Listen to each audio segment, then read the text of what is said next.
إحسانه والشكر له على توفيقه وامتنانه أشهد أن لا إله إلا الله وحده لا شريك له تعظيما لشانه وأشهد أن محمدا عبده ورسوله الداعي إلى رضوانه أما بعد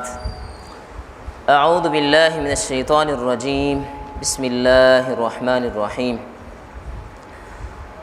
قال الله تعالى إن تعذبهم فإنهم عبادك وإن تغفر لهم فإنك أنت العزيز الحكيم۔ سامعین مکرم،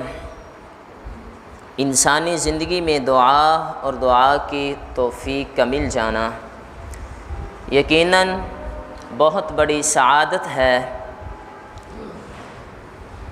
اور یہ بھی سعادت کم نہیں کہ کسی کے لیے اس کے والدین دعا کرتے ہیں، اور کسی طالب علم کے لیے اس کے اساتذہ دعا کرتے ہیں،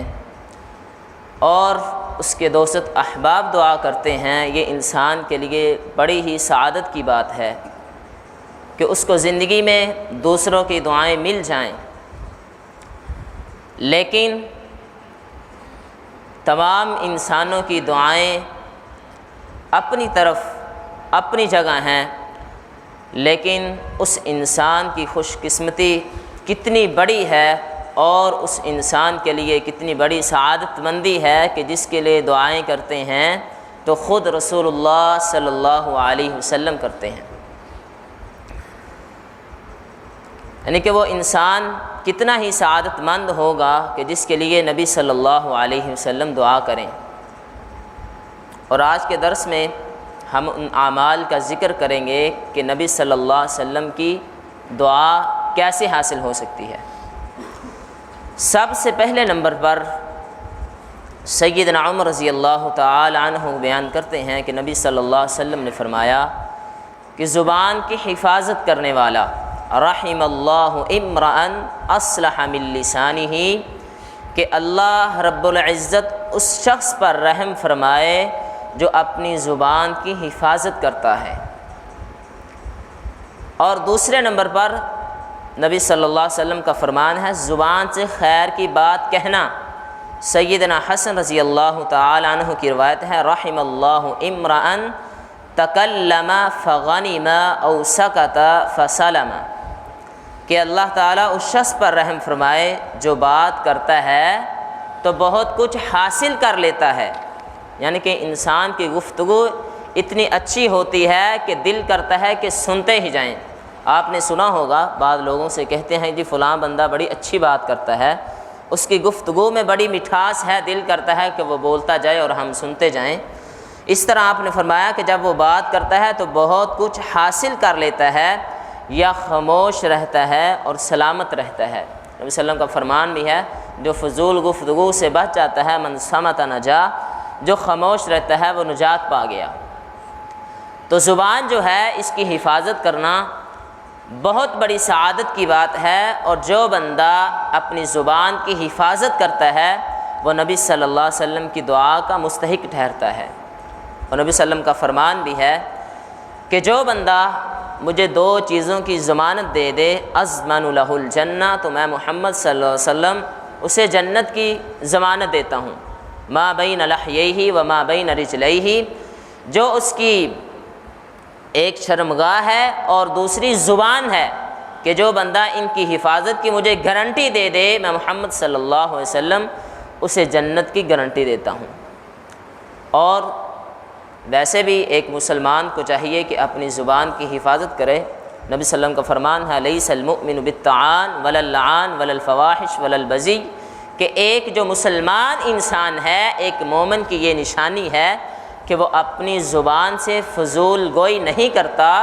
اور وہ کسی کے بارے میں لعن طعن نہیں کرتا، یعنی کہ وہ زبان کا استعمال بڑا اچھا اور احسن طریقے سے کرتا ہے۔ اور ویسے بھی یہ جو زبان ہوتی ہے نا، یہ انسان کے پورے وجود کی گواہی ہوتی ہے۔ جب انسان زبان سے کوئی بولتا ہے، کوئی بات زبان سے باہر نکالتا ہے، تو انسان کا پتہ چلتا ہے کہ اس کے اندر کا ضمیر کتنا پاک اور صاف ہے۔ حقیقی بات ہے، جب انسان بولتا ہے تو پھر اس کا پتہ چلتا ہے یہ اس کا اخلاق کتنا اچھا ہے، اس کا کردار کتنا اچھا ہے۔ تو اس لیے اپنی زبان کی حفاظت کرنا بہت بڑی سعادت مندی ہے اور نبی صلی اللہ علیہ وسلم کی دعا کا ذریعہ ہے۔ اور اسی طرح تیسرے نمبر پر نماز عصر سے پہلے 4 رکعتوں کا اہتمام کرنا۔ سیدنا عبداللہ بن عمر رضی اللہ تعالی عنہ کی حدیث ہے، رحم اللہ رجلا صلی قبل العصر 4، کہ اللہ اس بندے پر رحم کرے کہ جس نے عصر کی نماز سے پہلے، جماعت سے پہلے، اذان کے بعد اور جماعت سے پہلے 4 رکعات کا اہتمام کرتا ہے، تو ایسے شخص کے لیے بھی نبی صلی اللہ علیہ وسلم نے دعا کی ہے۔ اور چوتھے نمبر پر نماز تہجد کا اہتمام کرنا۔ سیدنا ابو ہریرہ رضی اللہ تعالی عنہ کی سنن ابی داؤد میں روایت ہے کہ آپ نے فرمایا، رحم اللہ رجلا قام من اللیل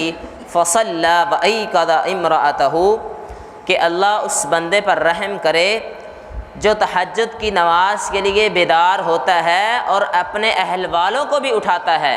اپنے اہل والوں کو بھی بیدار کرتا ہے کہ وہ بھی نماز تہجد کا اہتمام کریں۔ اور اسی طرح 5ویں نمبر پر احادیث نبویہ کو یاد کرنا۔ سیدنا زید بن ثابت رضی اللہ تعالی عنہ کی حدیث ہے، نظر اللہ امرأ سمع منا حدیثا، اللہ تعالیٰ اس شخص کے چہرے کو تر و تازہ رکھے کہ جس نے ہم سے حدیث سنی، فحفظہ حتی یبلغہ غیرہ، اور اس نے اسے یاد کیا اور اس کو جیسے سنا اس نے آگے اس کو پہنچایا۔ اور اللہ اس بندے کے چہرے کو تر و تازہ رکھے۔ نبی صلی اللہ علیہ وسلم کی حدیث ہے کہ جو بندہ نبی صلی اللہ علیہ وسلم کے فرمان کو سنتا ہے اور اس کو یاد کر لیتا ہے، حفظ کر لیتا ہے، اور پھر جو فرمان اس نے سنا اس کو دوسروں تک بھی پہنچاتا ہے اسی طریقے کے ساتھ جس طرح اس نے سنا، تو اللہ اس بندے کے چہرے کو تر و تازہ رکھے۔ اس کے لیے بھی نبی صلی اللہ علیہ وسلم نے دعا کی ہے۔ اور 5ویں نمبر پر حدیث نبویہ کی اشاعت کرنا۔ نظر اللہ عمران سمع منا شیئا فبلغہ کما سمعہ، یعنی کہ اللہ تعالیٰ اس شخص کے چہرے کو تر و تازہ رکھے جو ہم سے کوئی چیز سنتا ہے پھر جیسے سنتا ہے ویسے آگے پہنچا دیتا ہے۔ بہت سے پہنچائے گئے سننے والوں سے زیادہ یاد کرنے والے ہوتے ہیں۔ نبی صلی اللہ علیہ وسلم کا اس میں بھی یہی فرمان ہے کہ جو حدیث کو جیسے سنتا ہے اسے احسن طریقے کے ساتھ لوگوں تک پہنچاتا ہے، اللہ اس بندے پر بھی رحم کرے۔ اور لوگوں کے لیے آسانی کرنے والا، سیدنا جابر رضی اللہ تعالی عنہ کی صحیح بخاری میں حدیث ہے، رحم اللہ رجلا سمحا اذا باع واذا اشترى واذا اقتضى، اللہ تعالیٰ اس شخص پر رحم فرمائے جو بیچتے وقت اور خریدتے وقت اور مطالبہ کرتے وقت آسانی کرتا ہے، یعنی کہ جو بندہ دوسروں کے لیے آسانی کرتا ہے اللہ اس بندے پر بھی رحم کرے۔ اور حقیقی بات ہے جو بندہ آج دنیا میں دوسروں کے لیے آسانی کرتا ہے، اللہ کل قیامت والے دن اس کے لیے آسانیاں فرما دیں گے، کل قیامت کی سختیوں سے اور قیامت کی ہولناکیوں سے۔ اور اسی طرح ظلم سے اجتناب کرنا۔ نبی صلی اللہ علیہ وسلم کا فرمان ہے کہ اللہ رب العزت اس شخص پر رحم فرمائے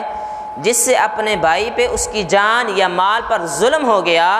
وہ دنیا میں ہی اس کا بدلہ چکا دیتا ہے، ادا کر دیتا ہے، اس سے پہلے کہ اس کی نیکیوں سے بدلہ دیا جائے۔